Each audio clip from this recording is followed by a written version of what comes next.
দামাত বারাকাতুহুমুল আলিয়া বলতাম, লিখতাম। আজ থেকে আমরা তার নামের পরে রহমতুল্লাহি আলাইহি লিখতে এবং বলতে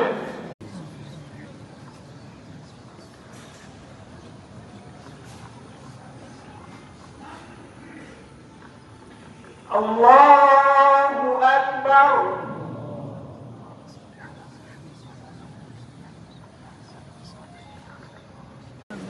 আজকে অনেক দেরি হয়ে গেছে, অনেক বড়ভাইকেরাম কথা বলেছেন। শ্রদ্ধেয় আব্বাজান, আমার উস্তাদ, আমার পিতাজি, আমার শেখ, সবকিছু আমাদের এই মহান আলেমে দ্বীন, ওনার ব্যাপারে কোনো কিছু বলার আর বাকি নেই।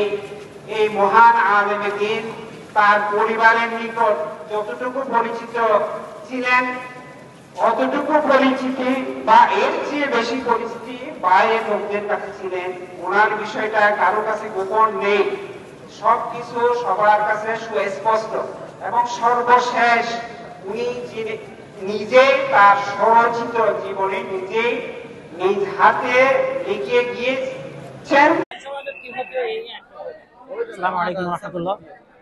প্রিয় দেশবাসী, আজকে আমরা পটিয়া মাদ্রাসার, চট্টগ্রাম আল জামিয়া আল ইসলামিয়া পটিয়া মাদ্রাসার শিক্ষক এবং ছাত্রবৃন্দ যারা আছেন, সকলেই ভারাক্রান্ত হৃদয়ে আজকে সবাই এখানে হুজুরের জানাজায় সমবেত হয়েছি। আপনারা ইতিমধ্যেই জেনেছেন পটিয়া মাদ্রাসার শেখুল হাদিস এবং সদরে মুহতামিম আল্লামা মুফতি হাফেজ আহমদুল্লাহ সাহেব রহমতুল্লাহ আলাইহি আজকে সকাল 7টার দিকে ইন্তেকাল করেন। তিনি ছিলেন বাংলাদেশের সর্বোচ্চ সনদের অধিকারী মুহাদ্দিসদের একজন। তিনি পটিয়া মাদ্রাসায় দীর্ঘ 30 বছরেরও বেশি সময় ধরে সহিহ বুখারীর দার্স দিয়ে যাচ্ছেন। 1992 তিনি পটিয়াতে আসেন এবং তখন থেকেই তিনি সহিহ বুখারী শরীফের পাঠদান করছেন। এর পূর্বে তিনি বাংলাদেশের আরেকটি স্বনামধন্য প্রতিষ্ঠান জামিয়া জিরি মাদ্রাসা যেটা বলা হয়, সেই মাদ্রাসায় তিনি দীর্ঘ 25 থেকে 30 বছর যাবৎ বুখারীর দরস এবং হাদিসের খেদমত করেছেন। এছাড়াও ফিকহ শাস্ত্রে, ইসলামী আইন শাস্ত্রে তার যথেষ্ট দক্ষতা এবং খেদমত রয়েছে।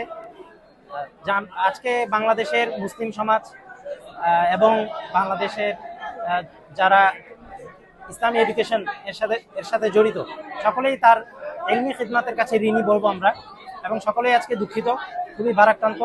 আজকে আমাদের মধ্যে থেকে এত বড় একজন ব্যক্তি, এত বড় একজন মহিরুহ বিদায় নিয়েছেন। আমরা আপনাদের কাছে দোয়া কামনা করি, আল্লাহ তাআলা যেন মুফতি আহমদুল্লাহ সাহেব রহমতুল্লাহ আলাইহিকে জান্নাতুল ফেরদাউসের উচ্চ মর্যাদায় আসীন করেন।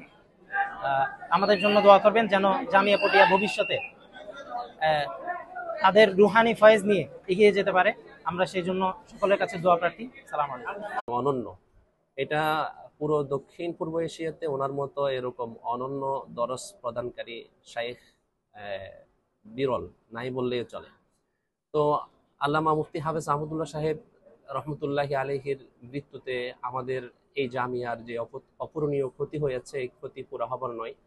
জামিয়ার আঞ্জুমান ইত্তেহাদুল মাদারিসের সভাপতি তিনি ছিলেন, জামিয়ার শেখুল হাদিস ছিলেন, জামিয়ার সদরে মুদাররিস ছিলেন এবং জামিয়ার সর্বোচ্চ মুরব্বী ছিলেন। আমাদের জামিয়ার প্রধান মুফতি আবু তাহের কাসমি নদভী দামাত বারাকাতুহুল আলিয়া হযরতকে এত বেশি সম্মান করতেন, এত বেশি শ্রদ্ধা করতেন, এত বেশি তাজিম করতেন। হুজুর যখন দপ্তরে ইহতেমামে জামিয়া প্রধানের কার্যালয়ে আসতেন, আমাদের জামিয়া প্রধান সভাপতিত্বের চেয়ার হযরতকে ছেড়ে দিতেন। হযরতের সম্মানার্থে সভাপতিত্বের চেয়ারে হুজুর অদ্যবধি হুজুর থাকা অবস্থায় কখনো সভাপতির চেয়ার অলঙ্কৃত করেন নাই। এত বেশি সম্মান আমাদের জামিয়া প্রধান হযরত মুফতি আবু তাহের কাসমি নদভী দামাত বারাকাতুহুম হযরতকে করতেন। তো হযরতের প্রয়াণে, হযরতের ইন্তেকালে যে শূন্যতা তৈরি হয়েছে, এই শূন্যতা পুরা হবার নয়। আমাদের পুরা বাংলাদেশে, আমাদের দেশীয় আলেম ওলামাদের জন্য, আমাদের পুরা মুসলিম উম্মার জন্য যে অপূরণীয় ক্ষতি হুজুরের মৃত্যুতে হয়েছে, এই ক্ষতি কখনো পুরা হবার নয়। আমরা তারপরেও আল্লাহর প্রতি আস্থা রাখি, আল্লাহ পাক আমাদেরকে হুজুরের যে রুহানি ফয়জাতগুলা হুজুর রেখে গিয়েছেন, এগুলা থেকে হুজুর এলমি ফয়জাত যেগুলো হুজুর রেখে গিয়েছেন, সেগুলা থেকে আমরা যাতে উপকৃত হতে পারি। হুজুর দীর্ঘদিনের শিক্ষকতার জীবনে বিভিন্ন কিতাবাদি রচনা করেছেন। হুজুরের আত্মজীবনী হুজুর নিজেই লিখে গিয়েছেন, হায়াতে আহমদী স্বরচিত আত্মজীবনী। এছাড়াও হুজুর এই দীর্ঘদিন যাবৎ খতিব ছিলেন আমাদের জামিয়ার কেন্দ্রীয় মসজিদের।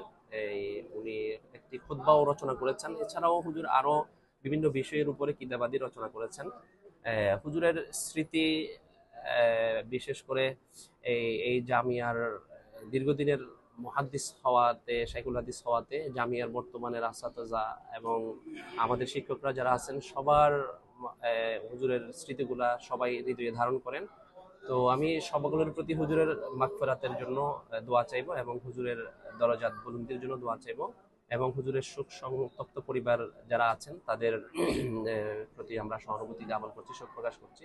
আল্লাহ পাক আমাদের সবাইকে ধৈর্য ধরার তৌফিক দান করেন। কিছুদিন পূর্বে অর্থাৎ বছর 2 বছর 5 বছর পূর্বে হাইকোর্ট ফতোয়া বিরোধী রিট হইল বোর্ড ইভেন মিদি হুজুরের যথেষ্ট ভূমিকা আছে।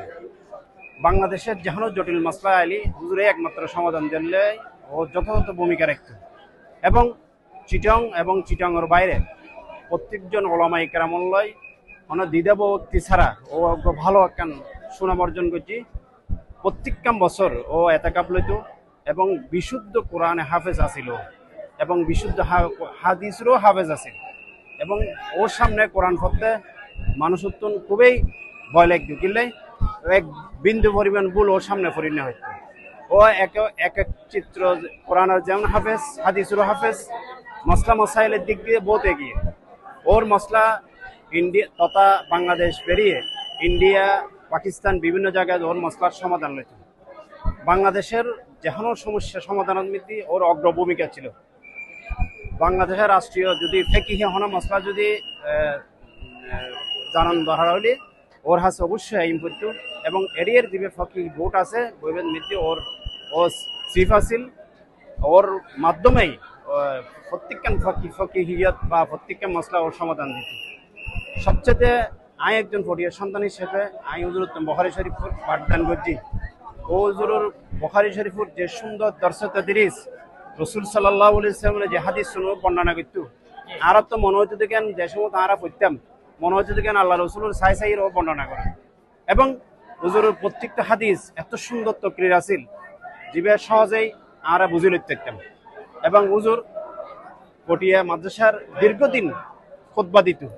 প্রত্যেক খুতবার মধ্যে হুজুর বাংলাদেশের সার্বভৌমত্ব লইরা হুজুরের দোয়া হইত এবং পটিয়া পাইকপাড়া গ্রামের মধ্যে যে তোফাল আলী জামা মসজিদ আছিল দীর্ঘদিন এই মসজিদের হুজুর খতিব আছিল। আল্লাহ রাব্বুল আলামিন আজি আর হুজুরের বিদায় লগি একজন আলেমের মৃত্যু মানে পুরো জাহানের মৃত্যু। আরা পটিয়ার পক্ষতুন আর সালসাবিলের পক্ষতুন আর সালসাবিল উপদেষ্টা আছেন পটিয়াবাসীর একজন নক্ষত্র আছেন। আরা পটিয়া আজ আমার মাহাত সুগাহাত আল্লাহ রাব্বুল আলামিন হুজুরের জান্নাতুল ফেরদৌস দান করুক। আরা দোয়া করি। আসসালামু আলাইকুম।